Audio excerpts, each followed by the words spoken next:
बदला शुरू, अंत तक हो गई। योगी मोदी का एक्शन शुरू, आतंकियों की निकली जीत। आतंकियों पर हुआ बुलडोजर वाला एक्शन। आतंकी आसिफ का घर ब्लास्ट में उड़ाया, वहीं आतंकी आदिल के घर बुलडोजर। एलओसी पर पाकिस्तान और भारतीय सेना आमने सामने। नमस्कार, आप देख रहे हैं डीएनपी इंडिया, हर खबर भरोसे के साथ। दोस्तों, देश के प्रधानमंत्री नरेंद्र मोदी और उत्तर प्रदेश के मुख्यमंत्री योगी आदित्यनाथ ने पहले ही अल्टीमेटम दे दिया था कि आतंकियों को मिट्टी में मिलाने का काम किया जाएगा। और ये तस्वीरें जो मेरे पीछे लगी हुई है, इसमें साफ लिखा हुआ है, चाहे आप मुख्यमंत्री योगी आदित्यनाथ की बात करें तो उन्होंने भी बोला था कि बख्शा नहीं जाएगा और ताबूत में अंतिम कील ठोकने का काम इस बार किया जाएगा। मोदी ने भी साफ कर दिया था कि वॉर होगा, इस बार जोरदार होगा, और वही हो रहा है। एक के बाद एक ताबड़तोड़ एक्शन लिए जा रहे हैं, बड़े स्तर पर कार्यवाही शुरू कर दी गई है। पीएम मोदी ने देश से वादा किया था कि जिन बेगुनाह 26 लोगों ने अपनी जान गंवाई है, उनका बदला देश लेकर रहेगा। मोदी ने भी साफ कर दिया था कि भाई होगा और वॉर होगा। जो हो रहा है देश देख रहा है, और फिलहाल जो देश के बड़े नेताओं ने वादा किया था वही फिलहाल दिख रहा है। सुरक्षा एजेंसियों ने कार्यवाही युद्ध स्तर पर शुरू कर दी है। एलओसी पर पाकिस्तान और भारतीय सेना आमने सामने लगे हुए हैं, एक्शन शुरू हो गया है। आतंकी चाहे आसिफ हो या आदिल, उनको मार गिराने की कार्यवाही शुरू कर दी गई है। दोस्तों, ये तस्वीरें आप मेरे पीछे देख रहे होंगे, ये उन आतंकियों की तस्वीरें हैं जो पहलगाम आतंकी हमले में शामिल थे। और ये तस्वीरें जारी करने के बाद से ही साफ था कि इनको ढूंढ ढूंढ कर इन पर कार्यवाही की जाएगी, जिसमें से एक के घर को ब्लास्ट कर दिया गया है, ध्वस्त कर दिया गया है, दूसरे के घर पर बुलडोजर पहुंचा हुआ है, बुलडोजर वाली एक्शन हो रही है। त्राल में जम्मू कश्मीर की जो पुलिस है, उसने आतंकी आसिफ के घर पर पहले वो पहुंची और वहां पर जो विस्फोटकों का जखीरा था उसको बम से उड़ा दिया। इस विस्फोट की गूंज आतंक के आकारों तक पहुंच चुकी होगी। इसके अलावा आतंकी आदिल के घर पर जम्मू कश्मीर पुलिस बुलडोजर लेकर पहुंची और उसके घर को ध्वस्त करने का काम कर दिया। योगी बाबा वाला जो एक्शन है वो फिलहाल जम्मू कश्मीर में दिखाई दे रहा है। घर को बुलडोजर से तबाह किया जा रहा है और माना तो ये जा रहा है कि अभी तो ये शुरुआत है। मोदी ने पहले ही कह दिया था कि इस बार आतंकियों को पाताल से ढूंढकर उन्हें मिट्टी में मिलाया जाएगा, और इन दोनों ही आतंकियों को फिलहाल बता दिया गया है कि जो वीडियो आपने जारी की थी, जिस वीडियो में आप देखे गए थे, जहां पर आपने भारतीय सुरक्षा बलों को चुनौती दी थी, उसका अंजाम क्या होगा।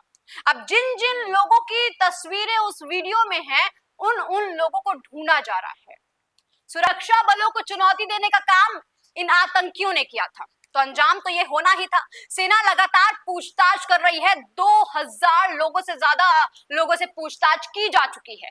आदिल आसिफ सहित जो आतंकी हमले में शामिल आतंकी हैं, उनको भी ढूंढा जा रहा है, और कहा तो यही जा रहा है कि अब उनको नर्क से भी निकालने की कोशिश की जाएगी, वहां से भी ढूंढ कर निकाला जाएगा, और इस पूरे अभियान में सुरक्षा बल लगी हुई है।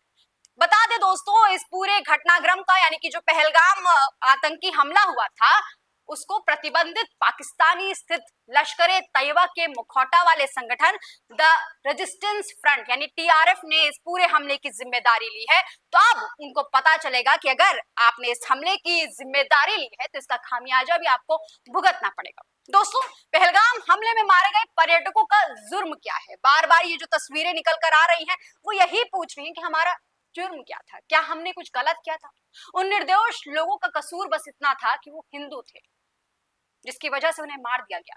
धर्म पूछकर मारने वाले आतंकियों का हश्र जल्द ही पूरी दुनिया देखने वाली है दोस्तों। और ये जो तस्वीर है आपके पीछे, ये एक मुस्लिम है जो इस पूरे आतंकी हमले में मारा गया था। और क्यों मारा गया? क्योंकि इसने उन आतंकियों से भिड़ने की कोशिश की थी कि भाई मत मारिए आप ऐसे पर्यटकों को, और इसी वजह से इसको भी मार दिया गया। जो तमाम लोगों की मृत्यु हुई है, अब उसका बदला लिया जा रहा है। एलओसी पर भारत और पाकिस्तानी सेना दोनों लोग तैनात हो गए हैं, तनातनी शुरू हो चुकी है। सेना प्रमुख जो हैं वो फिलहाल श्रीनगर और उधमपुर के लिए निकल चुके हैं। ये तस्वीरें आपके सामने मौजूद हैं, वो निकल चुके हैं, और जो युद्ध स्तर पर तैयारियां हो रही हैं वो भी आपके सामने लगातार हम पहुंचाने की कोशिश कर रहे हैं। मतलब साफ है दोस्तों, अगर इस तरीके से एनआईए भी वहां पर जांच में जुटी हुई है, सेना ने मोर्चा संभाल लिया है, तो मतलब साफ है कि कुछ बड़ा होने वाला है। इससे पहले हमने आपको तस्वीरें दिखाई थी कि राष्ट्रपति से अमित शाह और जयशंकर जी मिलने गए थे, तो मतलब सारी तैयारियां हो चुकी हैं और आज जो एक्शन लिया गया है वो सिर्फ और सिर्फ एक ट्रेलर है। इससे पहले जो 5 बड़े कदम उठाए गए थे भारत की तरफ से, वो भी हमने आप तक पहुंचाने की कोशिश की है।